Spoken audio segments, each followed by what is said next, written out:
On this episode of Black Girl Gone, I tell the story of the Harper family, who was brutally murdered on July 6, 2003. 39-year-old Joanie Harper, her mother, 70-year-old Ernestine Harper, and Joanie's three children, 4-year-old Marques, 23-month-old Lyndsey, and 6-week-old Marshall, were all found shot to death inside their home in Bakersfield, California. On the day they were last seen, the family spent the morning at church, but 2 days went by with no contact from Joanie or Ernestine. A friend of Joanie's went to check on the family, and when she entered the home, she found a scene too shocking for words. When police first began their investigation, they had no idea who or why someone would murder an entire family. But as they take a closer look, they found out that things aren't always as they appear. This is the Harper family's story. 20 years ago, 3 generations of the Harper family was brutally murdered inside their home. And as shockingly heinous as these murders were, no one could imagine that the person who had committed these murders was a true wolf in sheep's clothing. Joanie Harper was born on November 14th, 1963, in Bakersfield, California. She was the youngest of her mom, Ernestine Harper's 5 children, 2 boys and 3 girls. Joanie spent her entire life in Bakersfield. She attended McKinley Elementary and Bakersfield High School, where she graduated from in 1988. Joanie was a gifted athlete who played multiple sports, but was a star basketball player during her years at Bakersfield High. After high school, Joanie attended Southwestern Christian College in Texas, where she received an associate's degree. And continuing her passion for basketball, Joanie began officiating basketball games and became the first woman in Kern County to officiate boys' basketball games. In 1994, she began officiating for the North Bakersfield Recreation and Park District, and then went on to also officiate basketball for the California Athletic Collegiate Association. During her years in the basketball community, Joanie was well known and well respected by the people and young athletes in Bakersfield. She loved basketball, but according to people who knew her best, her true passion was for helping children. The desire to help people was something that Joanie and her mother Ernestine shared. Ernestine was originally from Texas, but had moved to California in 1961, settling in Bakersfield in 1964. While in Bakersfield, Ernestine earned a reputation for being a community activist, and she was known as an outspoken advocate for people who society had decided were disposable, people who were poor and disenfranchised. Ernestine, whose beliefs were rooted in her Christian faith, believed that everyone, no matter where they came from or what they looked like or how much money they had, were entitled to equal justice and to be treated fairly. Eventually, Ernestine co-founded an organization called Extend a Hand for Justice, and her desire to help people was global. Throughout the years, she traveled to both Africa and South America as a missionary, where she provided money and other resources to some of the poorest communities in the world. Ernestine had a heart of gold, and so it's not hard to understand why Joanie was the way she was. Even though Ernestine had 4 other children, her relationship with Joanie was especially close and grew as Joanie got older. When it was time for her to have a family of her own, Ernestine was right there to help her daughter. In the late 90s, Joanie met a man named Vincent Brothers, and they began dating. Vincent was originally from Long Island and had moved to California in the 80s to attend Cal State Bakersfield, where he got a master's degree in education. According to her family, Vincent seemed like a really nice guy, and Joanie fell in love with him. He had been married at least twice before and had a child from a previous relationship, but he also worked at a local elementary school and was moving up the ladder, eventually becoming a school administrator and then an elementary school principal. In 1998, Joanie gave birth to her and Vincent's first child, Marques, and in January 2000, the couple got married. And it seemed like they were on their way to having a fairy tale marriage. At least that's how it appeared from the outside looking in. But it didn't take long for their marriage to fall apart. Vincent would disappear for days at a time, and when he returned, he wouldn't tell Joanie where he had been or who he had been with. But it didn't take her long to put the pieces of the puzzle together and realize that her new husband was cheating on her. And so, a month after they got married, their marriage was annulled. But that wasn't the end of their relationship. Joanie, according to her brother, said that Vincent was the love of Joanie's life. And so she wanted him to be a father to their son. They continued to see each other even after the annulment, and eventually, Joanie found out that she was pregnant again. This time, it was a girl who she named Lyndsey. Joanie and Vincent continued their on again, off again relationship after Lyndsey was born. At the time, Ernestine was living with her daughter to help her with the kids, but after a couple years apart, Joanie and Vincent decided to get married again. At the end of 2002, they found out that they would be having their third child. And so, 3 years after they first got married, Joanie and Vincent got secretly remarried in January 2003. But by April of that same year, once again, their marriage began to fall apart. Vincent was up to his old ways, and Joanie wasn't happy. At one point, she confided in a friend of hers that she was afraid that Vincent might try to get rid of her. And so 4 months after they remarried, Joanie did give birth to the couple's third child, a boy named Marshall. But by the time he was born, their second marriage had hit a point of no return. Joanie had tried for the sake of her children to reconcile her marriage. After all, she did want to be married, but it was becoming more clear that her and Vincent's relationship just wasn't going to work. He was also not getting along with Ernestine, who was living with her daughter. They would butt heads, and eventually, Vincent moved into his own apartment. This time, however, the couple did not divorce, and it's not clear what their romantic relationship was like after he moved out. Both Joanie and her mother spent a lot of time at church.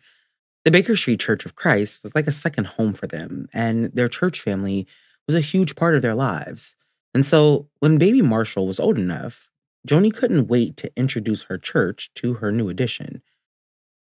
On Sunday, July 6, 2003, Joanie, her mother, and her three children, Marques, who was now 4, Lyndsey, who was almost 2, and 6-week-old Marshall, went to service that Sunday morning.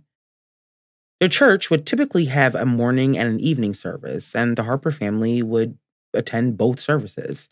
And so, after that morning service ended, the family decided that they would stop to go get something to eat before heading home to rest before the evening service. But when the evening service started, the Harper family did not return to church. Now, people in the congregation thought it was odd that the family had not come back, like they normally would, but they figured that perhaps they were just tired and decided to stay home.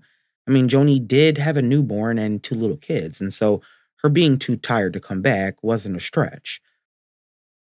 After the family had left church and returned back to their home, no one they knew had spoken to them. 2 days went by, and no one had heard from Joanie or Ernestine. People who called them were not getting an answer, and friends of theirs were starting to get worried. Kelsey Spann, Joanie's best friend, who she considered a sister, decided that she would go over to the house to check on the family and make sure that they were okay.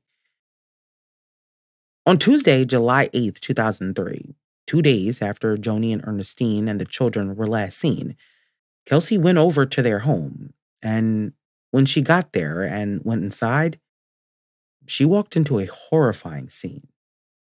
Joanie, Ernestine, Marques, Lyndsey, and baby Marshall were all dead. They had all been shot, and there were 22 caliber shell casings scattered throughout the home. When police arrived on the scene, they found a gruesome, chaotic scene. The house had been ransacked to give the impression that perhaps this was a robbery gone wrong. But when they turned Joanie over and see that she had also been stabbed, they started to realize that this was likely a crime of passion. And they were unable to locate the knife, but they were able to determine that the knife that was used was taken from the kitchen of the home because there was a knife missing from the butcher block. Investigators discovered that the killer had entered the home through the sliding glass door, but there had been no signs of forced entry.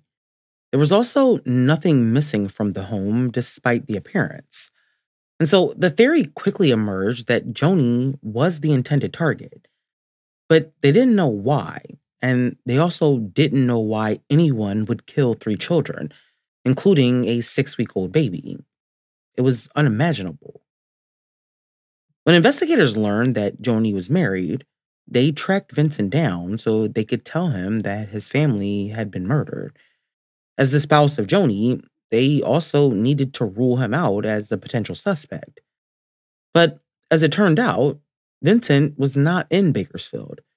He had flown to Ohio on July 2nd to see his brother and then went to North Carolina to see his mother after. When police located him, he was in Elizabethtown, North Carolina. And so when police in North Carolina informed Vincent of the murders, according to the detective that interviewed him, he was inconsolable. At one point, he even asked for a trash can because he thought he would throw up. When the investigators spoke to Vincent, it was hard to get a read from him. He was visibly upset, and from what they could tell, he had a solid alibi. He was hundreds of miles away when his family was killed. As news began to spread throughout Bakersfield about the murder of an entire family, people who lived in the community were terrified.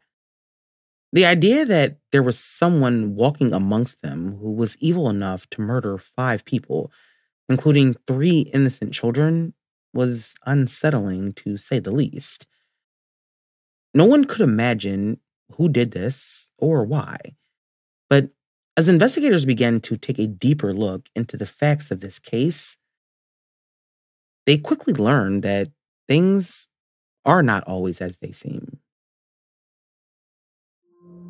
On July 8th, 2003, the bodies of 39-year-old Joanie Harper, her mother, 70-year-old Ernestine Harper, 4-year-old Marques, 23-month-old Lyndsey, and 6-week-old Marshall were found shot to death in their home in Bakersfield, California. Joanie's husband, Vincent Beverly, told investigators that he was hundreds of miles away at the time. But as investigators began to look deeper into this case, they discovered just how evil some people can be. The murders of 5 people had rocked the community in Bakersfield.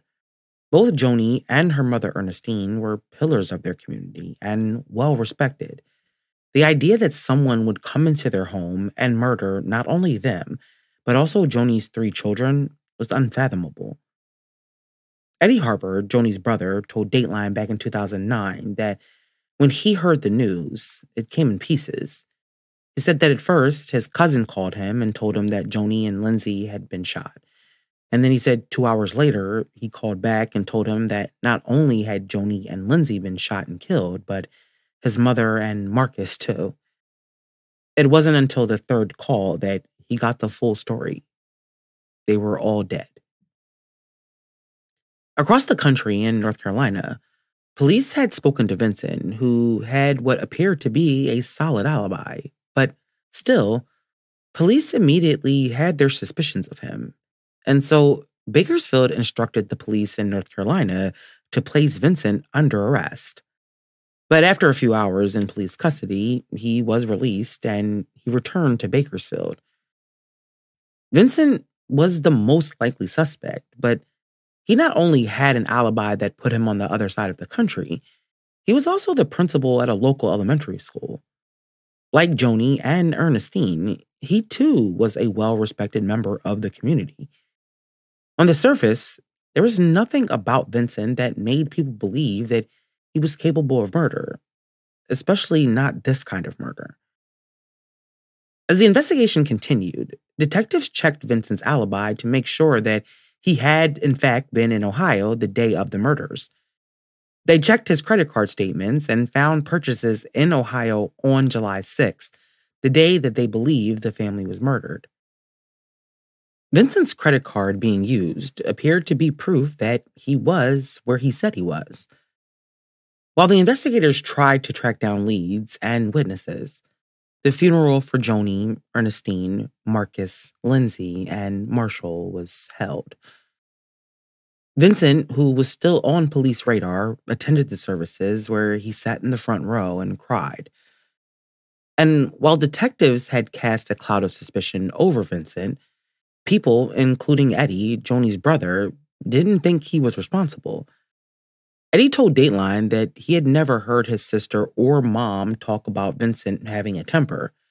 And he said after the funeral, Vincent came up to him and told him that he was not there and that he did not commit the murders. After the initial part of Vincent's alibi was confirmed through the credit card records, investigators said that they did begin to look at other possibilities, like perhaps Joanie wasn't the target. Maybe Ernestine was.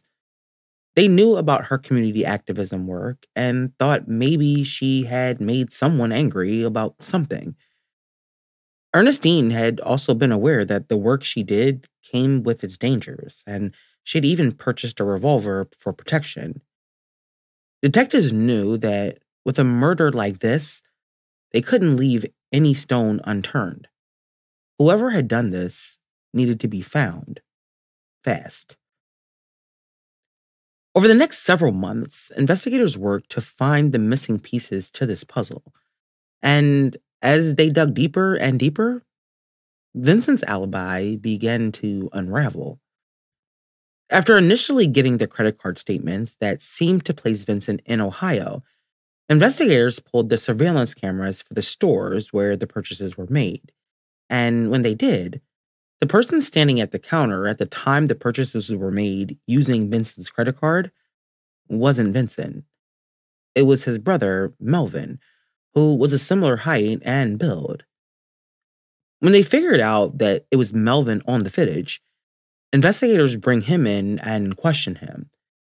And at first, Melvin denies using his brother's credit cards, but after they continue to question him, he eventually admits that he had in fact used his brother's cards and that Vincent had told him what to buy. Melvin's admission was a huge bombshell. Investigators had been able to prove that Vincent's brother had been the one using the credit cards. But even if it was his brother, that didn't mean that Vincent wasn't in Ohio. His brother told police that he had been there the entire weekend. And Vincent's lawyer told Dateline that he had given his card to his brother to help him and that wasn't unusual.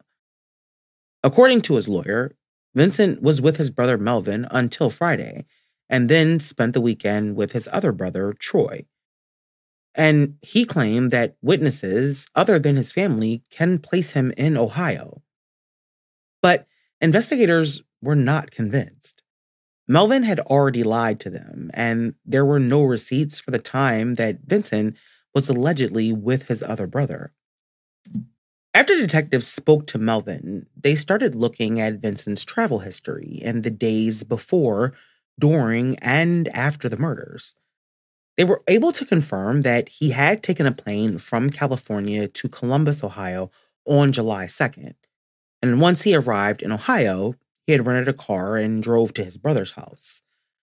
But when investigators checked the odometer from the rental car, they discovered that between July 2nd and July 11th, there were 5,424 miles put on the vehicle.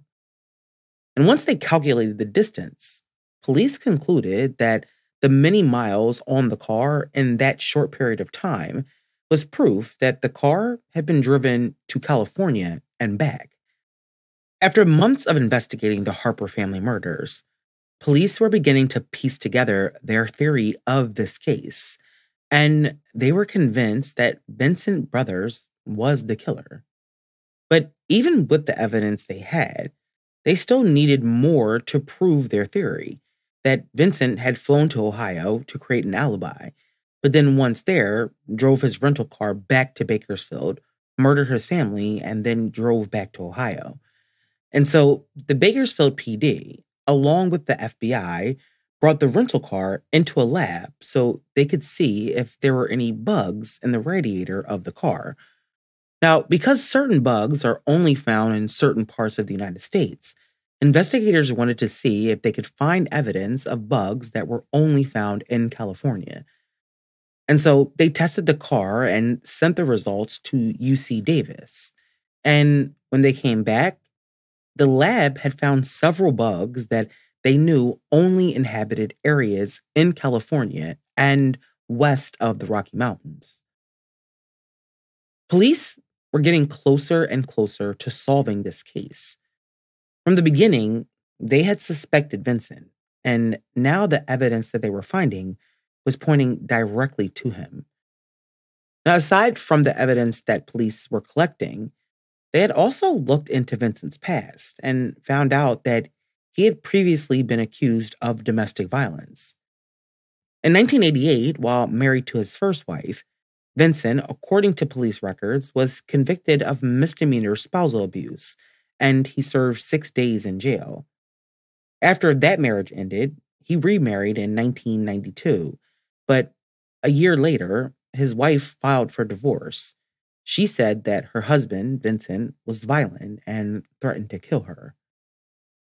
Now, in 1996, while working as a vice principal, Vincent was also accused of assaulting a coworker who had come to his home one day. She said that Vincent hit her, drug her into his room, and then took pictures of her. She said she tried to call the police, but he yanked the phone away. After she left, she said she did try to report the incident to police, but because of Vincent's reputation, she said that police discouraged her from making a report. At the school where she worked at the front desk, she said Vincent would touch her inappropriately and call her at home, harassing her and threatening her. Eventually, she left and took a leave of absence and said Vincent had created a hostile work environment for her. The school district had received the complaints made by the woman and said they investigated the claims and warned Vincent of his behavior, but he was not formally punished. After all the information that police had learned in the months since the Harper family murder, they believed that Vincent Brothers had killed his family, and they believed that they had enough evidence to support their theory. And so, in April 2004, Vincent Brothers was arrested. Police said that when they arrested him, he appeared to be getting ready to flee. He was selling his things and had put his house on the market. For many, the arrest of Vincent, the elementary school principal, was unbelievable. And those who knew him best had a hard time wrapping their head around the fact that he was being charged with murdering his family. How could the same man that greeted students before school and was a mentor to some be the same man who murdered his own children? In January 2007, Vincent's trial began. Over 100 witnesses testified during the trial that lasted 4 months, including Vincent. Prosecutors presented a case that was circumstantial, but it was compelling. They laid out the timeline of what they believed happened and how Vincent drove back to Bakersfield to murder his family. The defense tried to tear apart the prosecution's argument. They argued that Vincent was in Ohio and that there was no proof that he had driven back to California. And the representative from the car rental agency said that the odometer readings were not always accurately put into the computer. And they argued that he would not have been able to make it to California and back in the time frame the prosecution had presented. The defense tried their best to prove that the prosecution's theory of this case was not only wrong, but impossible. But in the end, the jury did not believe the defense or his client. And after 3 days of deliberation, the jury found Vincent guilty on all counts. In September 2007, Vincent Brothers was sentenced to death, and as of today, is sitting on death row in San Quentin Penitentiary. It's unbelievable to imagine anyone being evil enough to walk into a home and murder 3 generations of one family. There are no circumstances that adequately explain why someone would murder 3 babies. This was a senseless, brutal murder, and there cannot be any real justice. Some people who knew Vincent still can't believe that he would do something like this and question whether or not they got the right person. But the family and friends of Joanie and Ernestine are happy that justice has been served and that their killer got what they deserved. May Joanie, Ernestine, Marques, Lyndsey, and Marshall rest in peace. Thank you for listening to this week's episode. Don't forget to follow us on Instagram, Facebook, YouTube, TikTok, and Threads.